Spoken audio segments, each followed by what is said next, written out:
नमस्कार दोस्तों। ओम नमः शिवाय। हर हर महादेव। जय भोलेनाथ। भोलेनाथ आप सबकी मनोकामना पूरी करे। तो आज पढ़ेंगे शिव महात्म्य चौथा अध्याय, धारण प्राण व्रत। भगवान शंकर ने ब्रह्मपुत्र से कहा, हे ऋषिवर, अब मैं तुम्हें धारण पारण व्रत के बारे में बताऊंगा। पूर्व प्रतिस्पर्धा तिथि को पुण्यवाचन करवाने के बाद मेरा व्रत धारण करना चाहिए। एक दिन धारण और दूसरे दिन उसका पारण करना चाहिए। धारण में उपवास तथा पारण में भोजन विहित है। मास की समाप्ति पर उद्यापन करना चाहिए। श्रावण मास की समाप्ति पर कीर्तन पुण्यवाचन कराकर आचार्य तथा दूसरे ब्राह्मणों का वर्णन करना चाहिए। शंकर पार्वती की सोने की प्रतिमा को घट के ऊपर स्थापित करना चाहिए।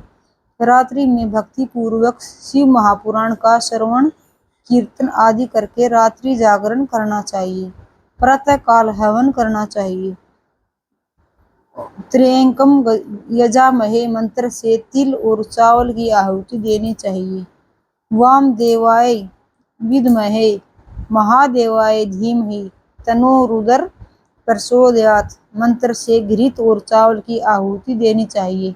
ओम नमः शिवाय मंत्र से खीर की आहुति देनी चाहिए। इसकी पूर्णाहुति देकर होम समाप्त करना चाहिए। ब्राह्मणों को भोजन कराना चाहिए और आचार्य का पूजन कराना चाहिए। इस प्रकार व्रत का पूर्ण करने से ब्राह्मण हत्या तथा पापों से मनुष्य मुक्त हो जाता है। इसमें लेश मात्र का भी संदेह नहीं है। हे संत कुमार, अब तुम श्रावण मास में उपवास की विधि सुनो।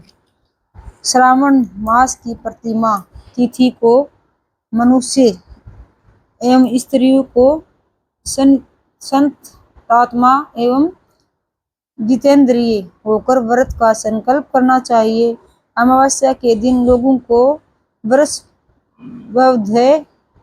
बवध्वज भगवान महादेव का षोडशोपचार विधि से पूजन करना चाहिए।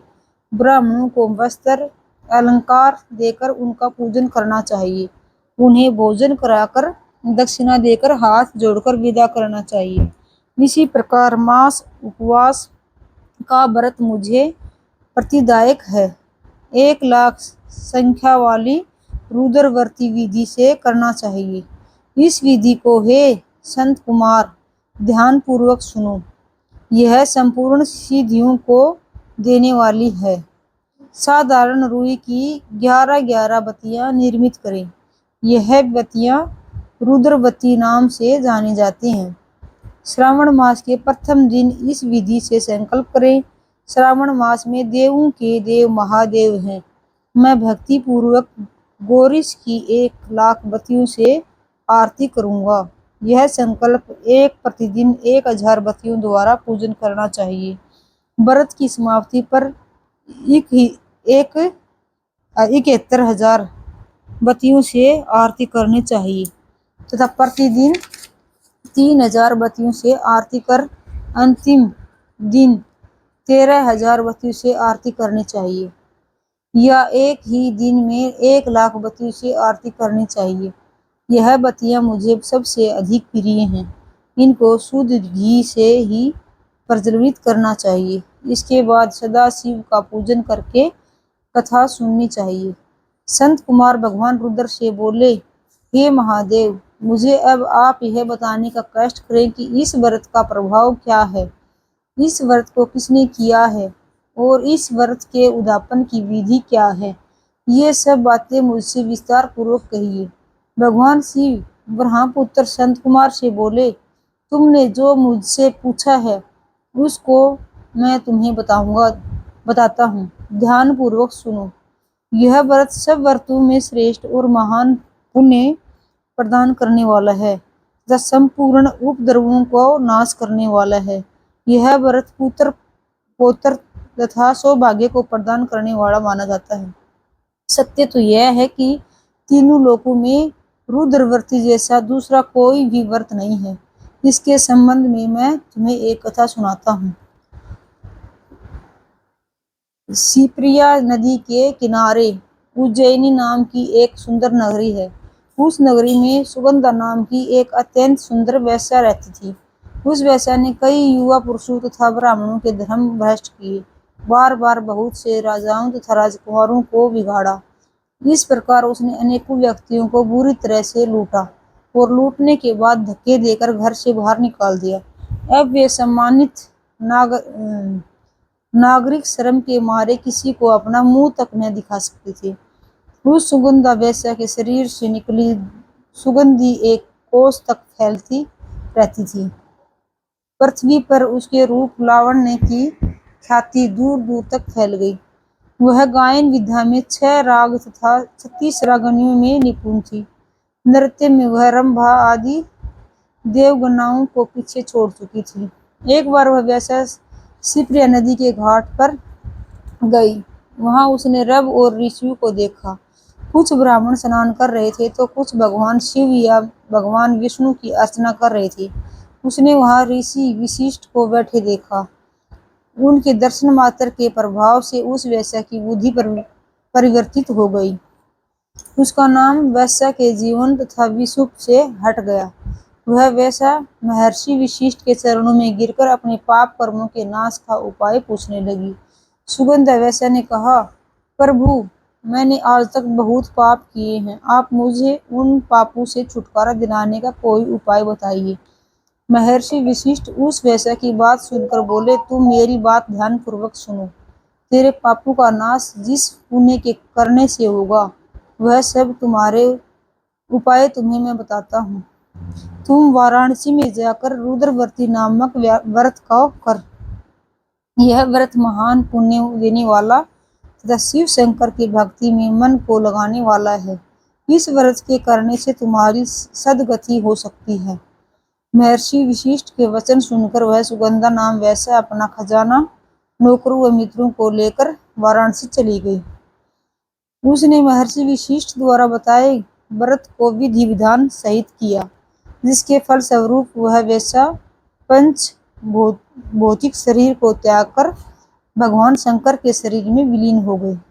जो भी स्त्री इस व्रत को जिस इच्छा को लेकर करती है, उसे वह अवश्य प्राप्त होती है।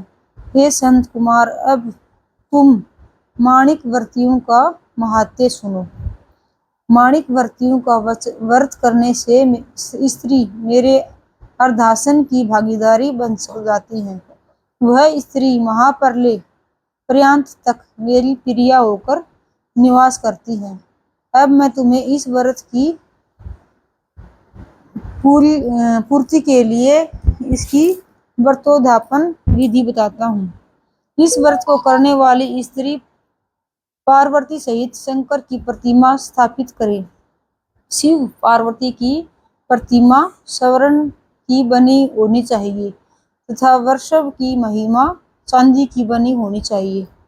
यथा विधि पूजन करके रात्रि जागरण करें, प्रातःकाल नदी में जाकर स्नान करें, भक्ति पूर्वक आचार्य का वर्णन करें तथा 11 ब्राह्मणों के द्वारा घी, पायस एवं बेलपत्रों से हवन कराना चाहिए अथवा रुद्र सूक्त, रुद्र गायत्री या मूल मंत्र द्वारा हवन कराना चाहिए।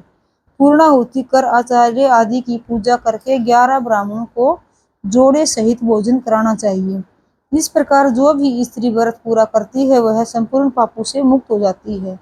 स्थापित सामग्री घट, शिव पार्वती प्रतिमा आदि आचार्य को समर्पित करनी चाहिए। इस व्रत को करने वाली स्त्री एवं उनके पति को 1000 अश्वमेध यज्ञ के फल की प्राप्ति होती है। तो इसी प्रकार हमारा चौथा अध्याय समाप्त हुआ। ओम नमः शिवाय। हर हर महादेव। जय भोलेनाथ। भोलेनाथ आप सबकी मनोकामना पूरी करे। दोस्तों, आपको यह वीडियो कैसे लगा, कृपया कमेंट्स में हर हर महादेव जरूर लिखें। वीडियो को लाइक करें और अपने दोस्तों में शेयर करें और एक नई वीडियो पाने के लिए भक्ति आराधना चैनल को सब्सक्राइब करें। स्वस्थ रहे, मस्त रहे। अगली वीडियो में मिलेंगे कल। तो तब तक के लिए हर हर महादेव।